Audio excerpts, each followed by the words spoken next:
Search and rescue teams continue their efforts to rescue several people trapped after the collapse of a residential building in the municipality of Havana.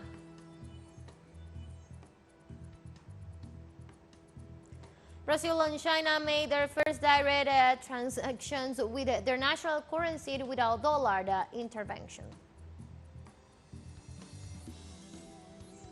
Thousands of healthcare workers in the United States walk off jobs on Wednesday as part of a three-day strike to demand better working conditions.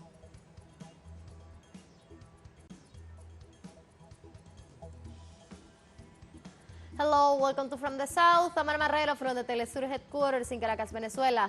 Moving with the news, stay with us.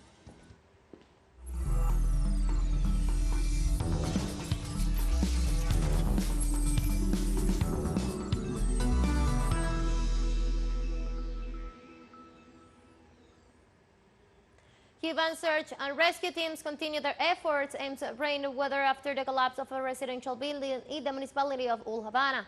Specialists on site have cleared the entrance to the building with a bulldozer to make access possible.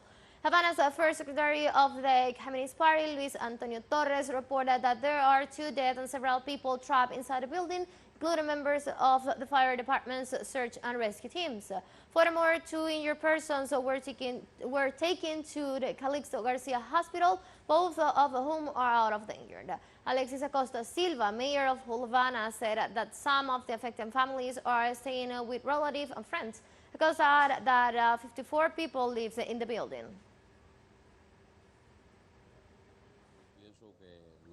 I think that we cannot be sure how long we can be in this work.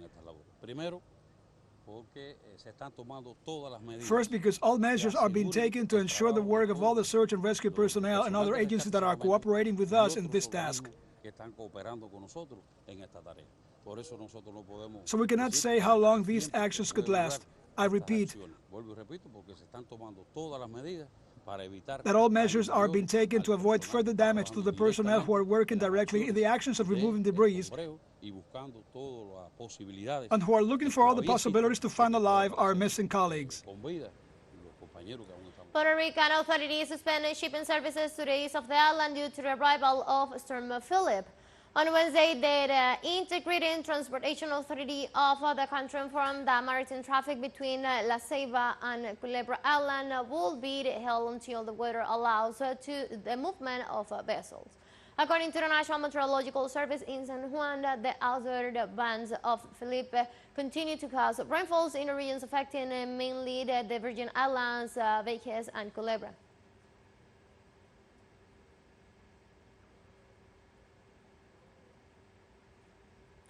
Brazil and China made their first direct transactions with their national currency without dollar intervention. The operation between Beijing and Brasilia was carried out through a clearing house that allows businesses and loans without the use of the U.S. currency. According to the official information from Banco da China Brazil S.A., the exchange involves an export of paper from El Dorado, Brazil, a company based in Sao Paulo, with representative in Shanghai. On Wednesday, the Argentina social leader Milagros Salas was transferred to the Italian hospital of the city of La Plata in the province of Buenos Aires after the health condition worsened. Specialists says that the leader of the Tupac Amaru organization suffered from deep vein thrombosis and renal problems, for which she might undergo at least 2 surgeries. The indigenous leader has been detained for 7 years for allegedly incitating violence when she led a protest against the change imposed by the governor of Jujuy, Gerardo Morales, in the cooperative program.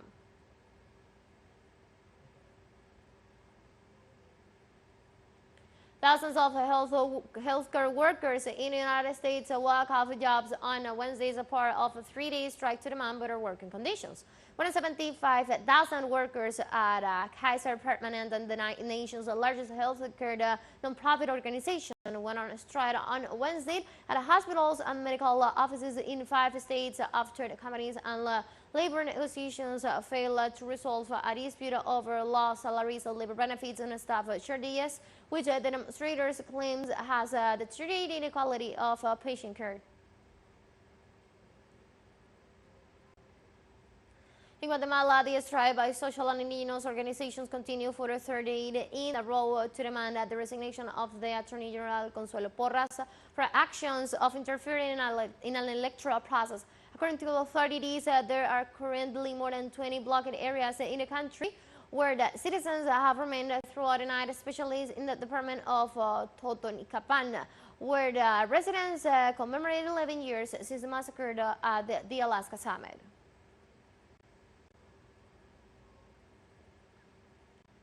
In Guatemala, ancestral authorities and community representatives continue to demand the resignation of the Attorney General of the nation strike while the public ministry seeks to criminalize the protest.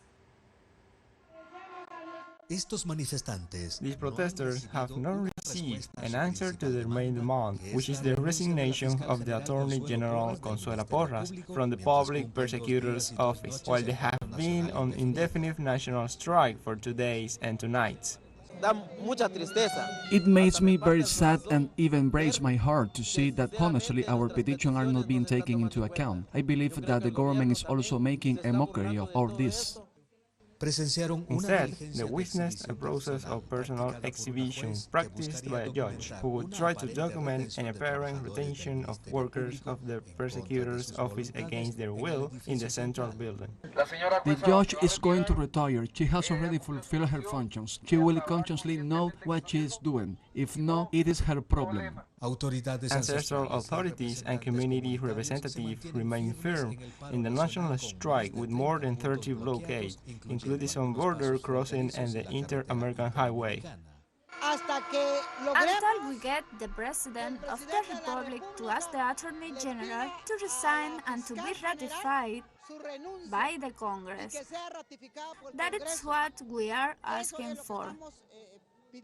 The protesters consider the Attorney General accused of destabilizing the general election in which Bernardo Arévalo de León was elected president to be just one of the structures harmful to democracy. The same corrupt pact that is now in the Congress of the Republic that is discussing the law to accept transgenics. The law also to give them more time to continue plundering our territory through the oil company Perenco. A group of inhabitants of La Escuintla blocked the entrance to the maritime customs of Puerto Quetzal since the afternoon of October 3rd, which could be extended in the next few days. Santiago Botón, teleSUR, Ciudad de Guatemala. Let's take a very first break, but remember you can now join us on our TikTok account as teleSUR English, where you'll be able to see news in different formats, news updates and more. Stay tuned for more news.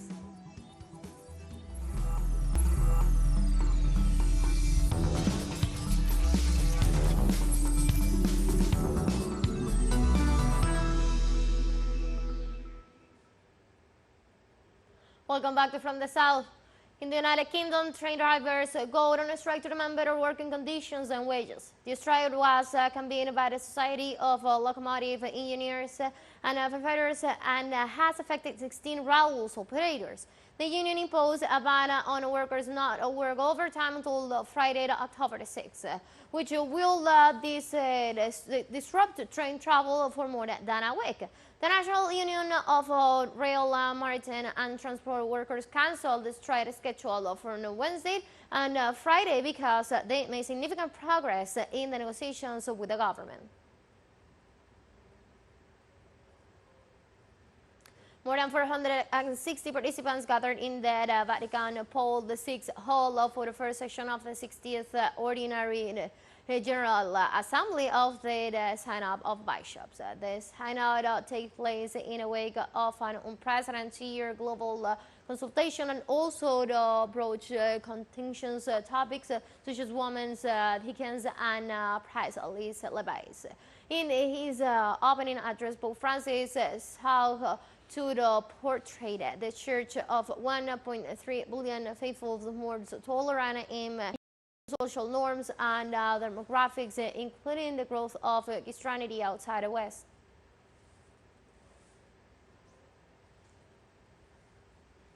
The International Association Football Federation, FIFA, announced on Wednesday that the 2030 Men's FIFA World Cup will be hosted by 6 countries across 3 continents. The 36 countries tournament is intended to celebrate the 100th anniversary of the Cup's first edition held in Montevideo, Uruguay in 1930. According to FIFA's announcement, Spain, Portugal, and Morocco will co-host the match, while Uruguay, Paraguay, and Argentina will all stage an opening game each. Wednesday's announcement puts an end to the rumored rivalry privately between two favorites at a joint bid by Argentina, Uruguay, Chile, and Paraguay, and an European ticket lot led by Spain and Portugal. A celebration will take place in South America, and 3 South American countries, Uruguay, Argentina, and Paraguay, will organize one match each of the FIFA World Cup 2030. The first of these 3 matches will of course be played at the stadium where it all began, in Montevideo's mythical Estadio Centenario, precisely to celebrate the centenary edition of the FIFA World Cup. In 2030, we'll have a unique global footprint, 3 continents, Africa, Europe, South America, 6 countries, Argentina, Morocco, Paraguay, Portugal, Spain, and Uruguay welcoming and uniting the world while celebrating together the beautiful game, the centenary, and, of course, the FIFA World Cup.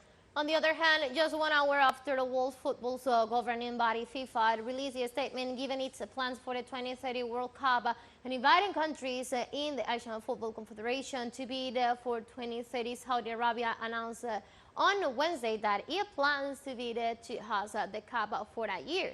According to a statement from the Saudi Arabian Football Federation, the bid intends to deliver a world-class tournament and will draw inspiration from Saudi Arabia's ongoing social and economic transformation and the country's deep broad and passion for football. Already plans for a number of upgrades and some new world-class stadiums.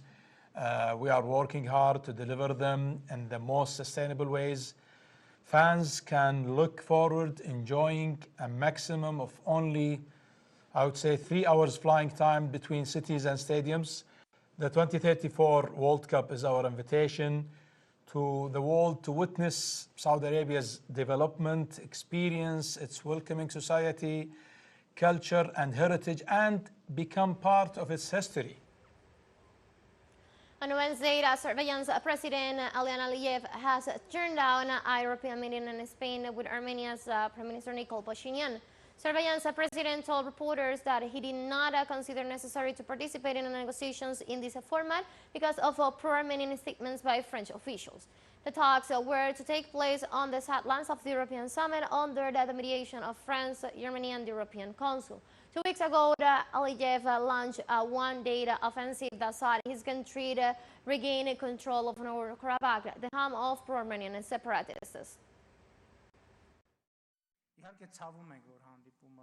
Of course, it's painful that the trip didn't happen, but we are hopeful that this watershed document, which is still on the table, will be signed at the right time.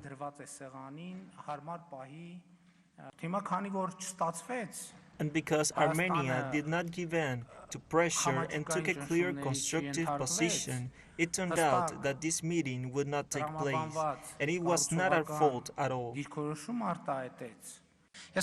I think the agreement would be in the interest of the region to create peace and stability.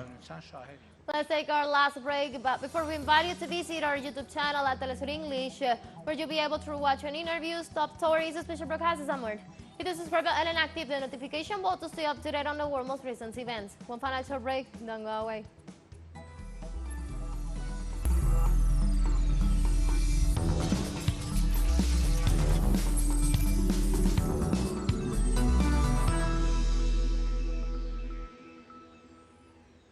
Welcome back. In a year, on Wednesday, designated Prime Minister Ali Mohammed Lamine Sane accused France of preparing to trigger the designations of its leaders. The official said that these attempts are part of a world documenting plan in which other countries will also be involved, aiming to carry out a destabilization plan against Niger, which he warned will include selective assassinations of political and social leaders.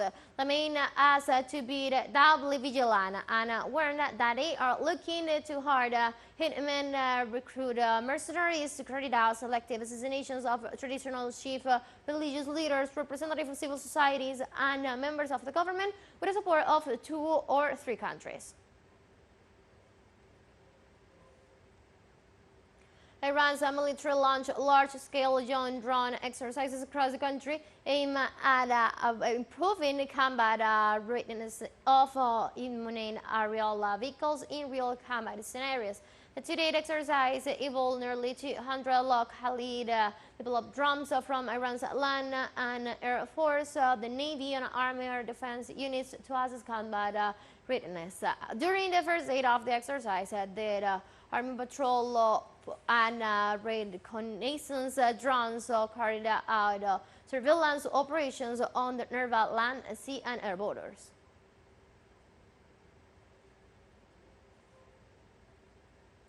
The Supreme Leader of Iran, Ayatollah Ali Hussein Khamenei, affirmed that last Tuesday that the process of normalization of relations with Israel is like beating on the losing horse. Khamenei declared in local media that the definitive position of the Islamic Republic is that the country's bet on normalizations with the Zionist regime will last. The statement of the Iranian Supreme Leader were made in a context in which Saudi Arabia and the Hebrew country are holding talks to establish diplomatic ties. In response to these statements, Israeli Prime Minister Benjamin Netanyahu promised that Tehran will not derail his country's efforts to normalize relations with other Arab and Muslim nations.